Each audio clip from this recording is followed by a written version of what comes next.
Melalui berbagai kebijakan, pemerintah baik di tingkat pusat hingga ke daerah terus melakukan berbagai upaya perlindungan dan peningkatan kesejahteraan buruh yang diharapkan bisa langsung dirasakan manfaatnya. Problematika ketenagakerjaan atau perburuhan umumnya berkutat di seputar masalah perlindungan, pengupahan, kesejahteraan, pembinaan, dan pengawasan ketenagakerjaan. Dalam perencanaan pembangunan nasional, tenaga kerja mempunyai peranan dan kedudukan yang sangat penting sebagai pelaku dan tujuan pembangunan.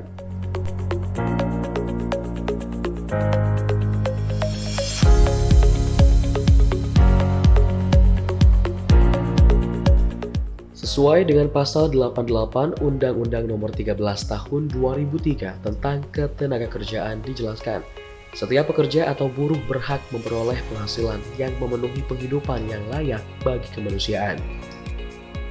Tahun 2022 setelah terbitnya Undang-Undang Nomor 11 Tahun 2020 tentang Cipta Kerja, penghitungan UMK Kota Tasikmalaya tahun 2023 mengalami perbedaan, di mana mekanisme perhitungannya didasarkan pada PP 36 Tahun 2021 tentang pengupahan. Untuk dasar perhitungan formulasi UMK tahun 2023 selain PP 36 tahun 2021 tentang pengupahan, pemerintah mengeluarkan kebijakan baru yaitu dengan menerbitkan Peraturan Menteri Ketenagakerjaan Nomor 18 tahun 2022 tentang penetapan upah minimum tahun 2023.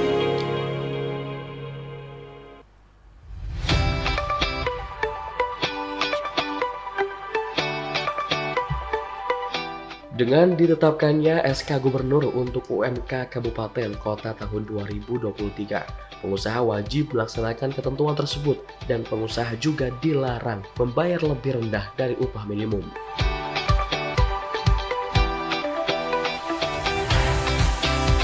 Proses penetapan upah minimum Kota Tasikmalaya tahun 2023, Dewan Pengupahan Kota Tasikmalaya dengan mempertimbangkan dari berbagai aspek, salah satunya yaitu upaya peningkatan investasi, penciptaan lapangan kerja, dan pencegahan PHK maupun pekerja yang dirumahkan.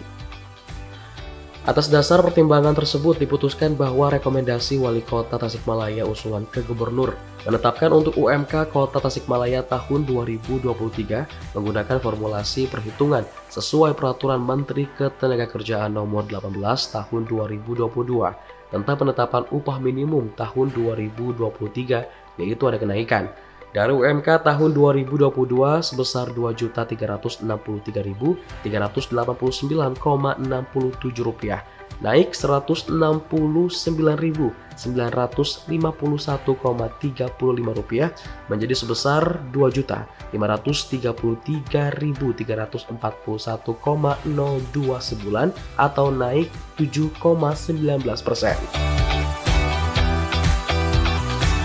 Besaran UMK tersebut kemudian disosialisasikan Dinas Tenaga Kerja kepada perwakilan para pengusaha dan pekerja di Hotel Harmoni Selasa 13 Desember 2022.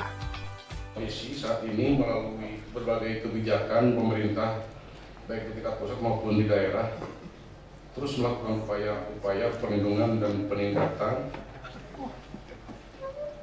kesejahteraan buruh yang diharapkan bisa langsung dirasakan manfaatnya. Adapun problematika ketenagakerjaan atau perburuhan umumnya berkutat di seputar masalah perlindungan pengupahan, kesejahteraan, pembinaan dan pengawasan ketenagakerjaan. Itu semua permasalahan umum yang kerap terjadi dan menjadi perselisihan hubungan industrial di banyak negara, khususnya di negara kita maupun di negara-negara maju. Hadirin peserta resolusi yang saya hormati, bahwa dalam perencanaan pembangunan nasional, tenaga kerja mempunyai peranan dan kedudukan yang sangat penting sebagai pelaku dan tujuan pembangunan.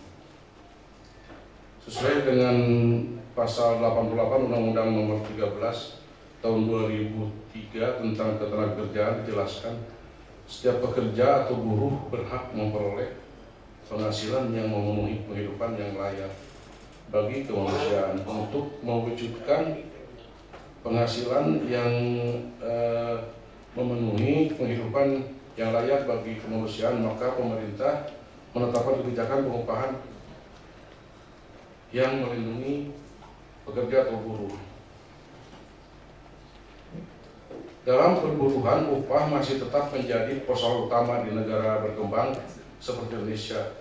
Keadaan pasar kerja dengan kelebihan penawaran tenaga kerja dan mutu angkatan kerja yang rendah sehingga menyebabkan upah menjadi isu sentral dalam bidang ketenagakerjaan.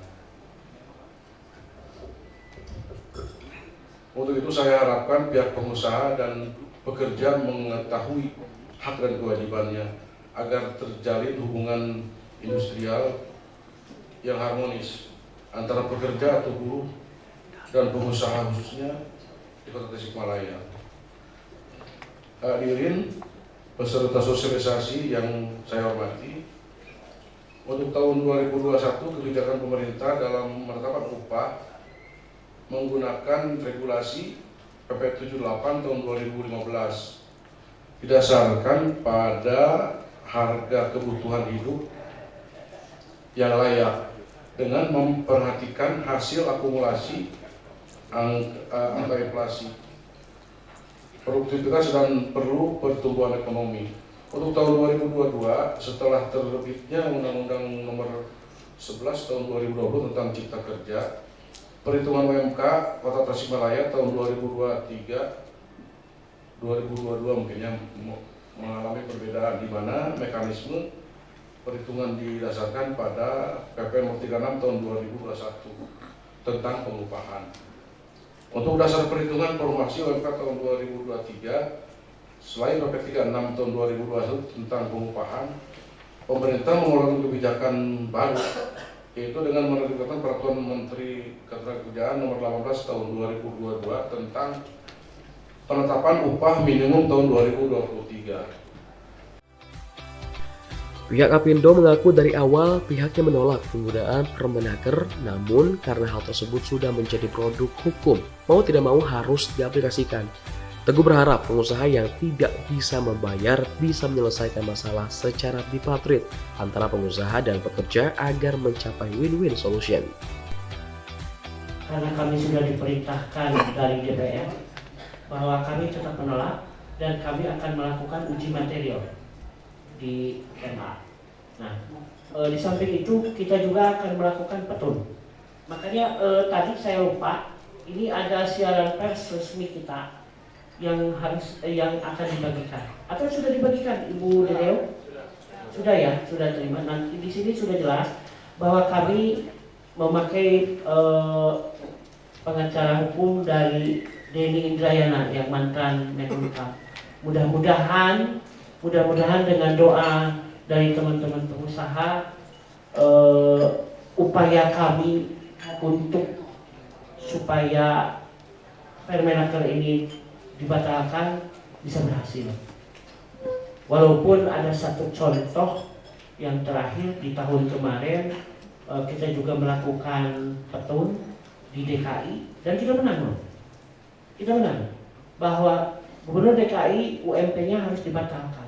Tapi ternyata sampai saat ini itu tidak dibatalkan, walaupun sudah inkrah. Ini satu bentuk keanehan hukum di negara kita. Tapi apa boleh buat, karena kita memang masih bertempat tinggal, berusaha di Indonesia, ya mau tidak mau inilah memang kondisi Indonesia. Jadi sekali lagi saya mohon doanya, sekaligus saya mohon maaf atas nama pribadi, atas nama asosiasi, bahwa kami belum bisa mempertahankan formulasi untuk UMK 36 ini dengan memakai formulasi PP 36. Tetapi mudah-mudahan karena kalau UMK 2023 ini dianggap berat oleh teman-teman pengusaha, saya masih persilahkan, karena memang ini di dalam aturan perundang-undangan dilindungi, yaitu memakai tata cara bipartit. Silahkan berembuk antara pengusaha dengan serikat pekerja, dengan karyawannya untuk melakukan bipartit ini. Proses bipartit ini disesuaikan dengan aturan perundang-undangan. asal ada berita acara resmi. Jadi tidak hanya rapat menghasilkan keputusan, tetapi harus ada berita acara resmi. Dan ini nanti yang akan menjadi acuan dari dinas juga dari pengawas.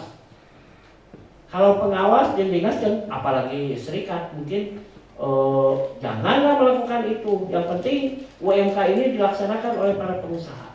Betul. Kita sebagai warga negara, sebagai pengusaha yang taat hukum, bahwa ini harus dilakukan. UMK ya mau tidak mau, suka dan tidak suka. Beberapa kali saya sering berbicara, suka dan tidak suka buat dunia usaha ini harus diterima oleh kita. Tetapi jangan lupa bahwa teman-teman juga, teman-teman serikat ataupun dinas lebih paham bahwa banyak perusahaan juga yang sudah membayar lebih dari UMK. Ini juga perlu diekspos. Jangan hanya kita diekspos itu ketika yang belum mampu membayar UMK dengan alasan. Contohlah seperti begini. Beberapa perusahaan sekarang dalam kondisi yang belum membaik benar. Kita akui bahwa ada beberapa perusahaan yang memang luar biasa dengan adanya COVID kemarin itu. Misalnya dari kesehatan, dari pengadaan alat kesehatan dan sebagainya, itu luar biasa. Dari perdagangan yang online, itu luar biasa. Tapi satu sisi, dunia usaha yang lain mengalami penurunan. Meski kurang puas, namun Serikat Pekerja Seluruh Indonesia menerima keputusan. Setidaknya mereka mengaku telah berjuang untuk menaikkan UMK agar bisa seperti yang mereka sepakati. Ketua SPSI Kota Tasikmalaya meminta Pemkot untuk lebih aktif dalam melakukan monitoring. Bagaimana melobi pemerintah pusat, melobi Menaker, melobi mungkin presiden, lahirlah Permenaker 18. Walaupun itu ditolak, karena dasarnya apa gitu kan? Kenapa kami menolak Permenaker 18? Di sana itu sebenarnya mengadopsi PP 78. Di sana acuannya itu formulasinya adalah inflasi tambah LPE pertumbuhan. Kalau itu di PP 78, tapi kalau di Permenaker 18 ada alfa. Saya pikir alfa ini apa gitu kan? Dan tidak ada yang bisa menjelaskan. Jadi ada penjelasan yang rancu, yang menurut kami dari teman-teman pekerja, serikat pekerja, ini nggak bisa dipakai. Alfa ini apa gitu kan? Kalau kita pekerja tahunya alfa itu nggak masuk tanpa pemberitahuan ya. Nah itu benar, itu akan sanksi gitu kan. Ini alfa. Jadi dipaksakan ada alfa. Di sana angkanya juga ditetapkan 0,1, 0,2, 0,3. Kenapa nggak 0,1? Kenapa nggak 1,0? Kalau 1,0 udah selesai gitu kan, sama dengan inflasi tambah pertumbuhan. Tapi di sana ada angka tersebut, angka siluman gitu kan. Terus Permenaker 18 ini juga untuk tahun ini 2024 beda lagi gitu kan. Nah inilah hebatnya pemerintahan, bagaimana membuat kita teman-teman pengusaha, teman-teman pekerja itu gelisah sebenarnya. Pengusaha juga bingung memprediksi berapa sih kos yang akan dikeluarkan untuk pekerja. Pekerja juga berharap berapa besar sih upah kita akan naik tahun ini. Ini dibuat 4 tahun terakhir ini ada aturan-aturan yang terus berubah-ubah. Dulu yang tadi saya bilang dari awal reformasi sampai 2014 itu konstan, tidak ada aturan-aturan yang berubah. Terus saja begitu. Yang berubah itu saat perdebatan di rapat DPK. Kalau sekarang kita menunggu. Nah 2024 apa lagi gitu kan? Aturan apa lagi yang dibuat oleh pemerintah? Itulah jadi dasar kenapa kita pekerja tidak menerima. Walaupun kita syukuri, kita tetap syukuri bahwa upah sekarang jauh lebih baik dari 2 tahun yang lalu. Kenaikan tahun ini jauh lebih baik dari tahun yang lalu. Kita tetap berupaya Kalau Apindo tadi bercerita bahwa akan mencoba bagaimana ada celah hukumnya, nanti akan mencabut Permenaker 18, kita juga berpikir sama gitu kan. Bagaimana kembali kepada KHL. Tapi kuncinya Cipta Kerja cabut dulu gitu kan. Kalau Cipta Kerja bisa dicabut, insya Allah.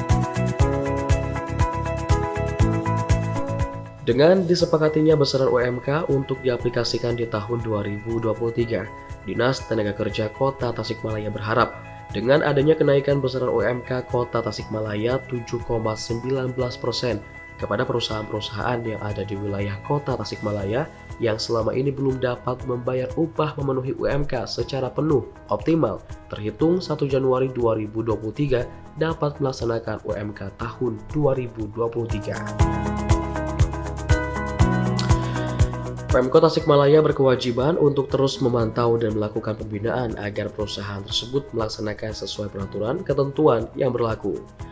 Dengan telah ditetapkan upah minimum Kota Tasikmalaya ini, Pemkot Tasik berharap akan berdampak positif bagi peningkatan pertumbuhan ekonomi serta kesejahteraan masyarakat, khususnya di Kota Tasikmalaya.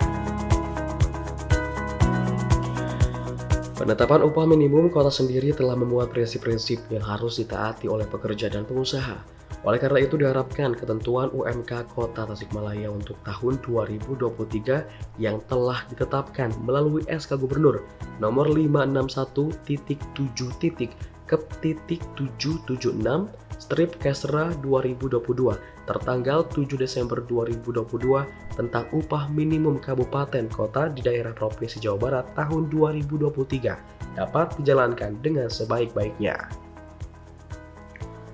Apabila diingkari dapat dikenakan sanksi, dan pelaksanaan upah minimum Kota Tasikmalaya tahun 2023 pada dasarnya bertujuan agar para pekerja dapat memenuhi kebutuhan hidup yang layak.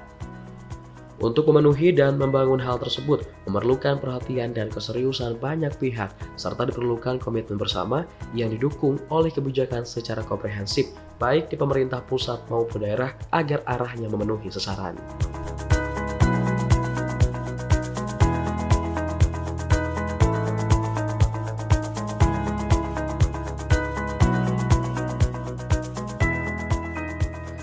Sebetulnya sudah sepakat sih pada saat rapat DPK selama 2 hari itu.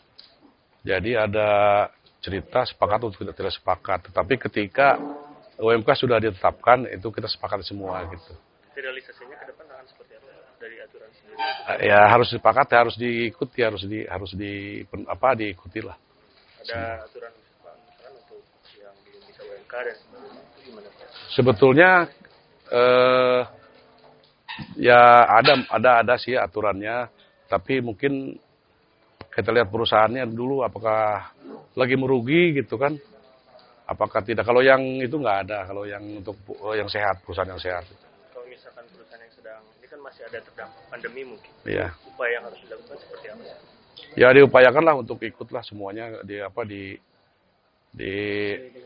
aturan lah gitu, betul. Jadi harus ada, kalau misalkan masih berat itu harus ada komunikasi dengan buruh. Yalah kita komunikasi aja dulu, nanti antara di tripartit nanti kita bisa menentukan semuanya itu. Nanti mungkin dari Apindo juga, dari itu juga kita memang harus selalu berkomunikasi terus seperti itu. Sebetulnya kalau prinsip kami atas nama organisasi dunia usaha yang resmi, kami tetap menolak Permenaker ini. Permenaker 18 ini, Permenaker 18 tahun 2022 ini sebetulnya tidak kami sangat setujui. Seluruh Indonesia, DPK Apindo seluruh Indonesia itu tidak menyetujui ini. Akan tetapi karena ini sudah menjadi bentuk regulasi dari pemerintah, akhirnya memang besaran UMK untuk tahun 2023 memang sesuai dengan UMK. Nah, yang jadi permasalahan adalah bagaimana pengusaha, para perusahaan di daerah, apakah ada yang sanggup ataupun yang tidak sanggup untuk membayar UMK sesuai dengan Permenaker. Karena begini, perlu dirilis juga dan perlu diumumkan ke halayak bahwa UMK yang telah dilakukan dan dibayarkan oleh pengusaha itu banyak yang sudah lebih dari UMK. Ini juga perlu diekspos. Artinya jangan terlalu mengekspos banyak pengusaha yang belum mampu membayar UMK. Jadi harus balance lah gitu. Jadi banyak pengusaha yang sudah membayar lebih dari UMK di Kota Tasikmalaya pun gitu. Nah, kalau kami kalau ada perusahaan yang keberatan kan ada proses bipartit. Jadi antara pengusaha dengan pekerja, ayo berunding. Disaksikan oleh Apindo, disaksikan oleh dinas. Berunding, sanggupnya misalnya perusahaan itu sekian persen di bawah UMK. Atau mungkin bolehlah bertahap. Nah artinya supaya kelangsungan dunia usaha ini juga terjaga. Itu kan yang paling pokok dan utama. Karena kami juga terus terang saja dari organisasi tidak mau ada PHK.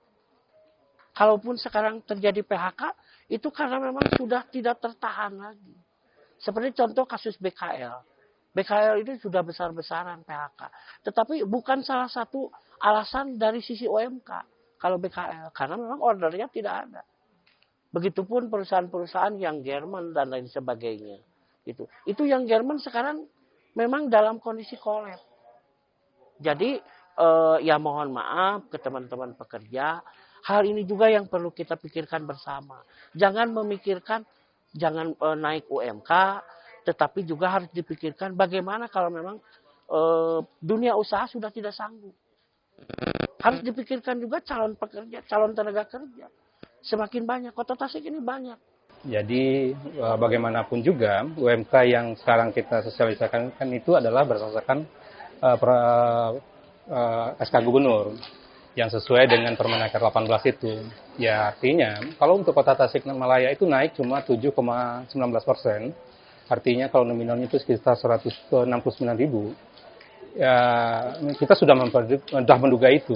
Walaupun kita sebenarnya berharap adalah kita lebih kurang itu 10% atau 9,69%. Tapi pada kenyataannya Gubernur tetap mengacu kepada Permenaker 18 2022 tersebut yang di sana sudah mengatur UMK.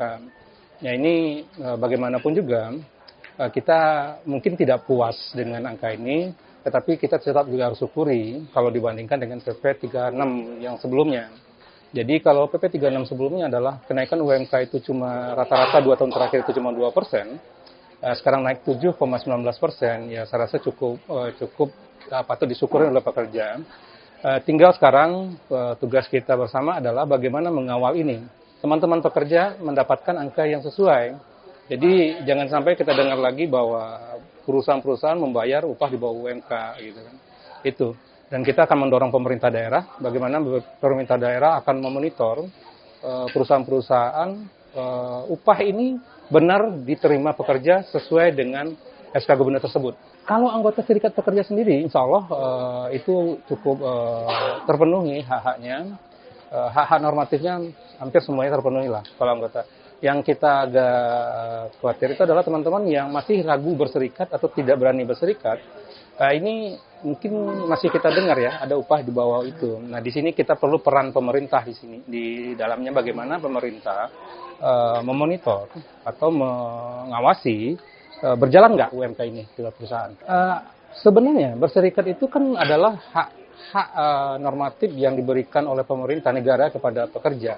Pekerja harusnya dia berani untuk berserikat karena dilindungi oleh undang-undang tersebut gitu kan.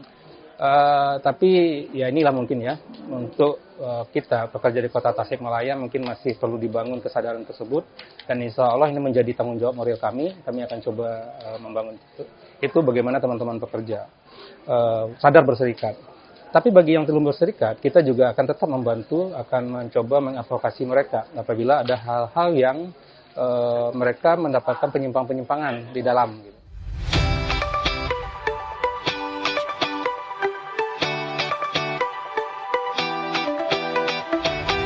Pelaksanaan kegiatan sosialisasi UMK yang dilaksanakan Dinas Tenaga Kerja Kota Tasikmalaya merupakan salah satu bentuk upaya pemerintah untuk menciptakan lingkungan kerja yang kondusif, aman, sehat, dan sejahtera, serta untuk menuju peningkatan produktivitas sebagaimana diamanatkan dalam Undang-Undang Nomor 13 Tahun 2003.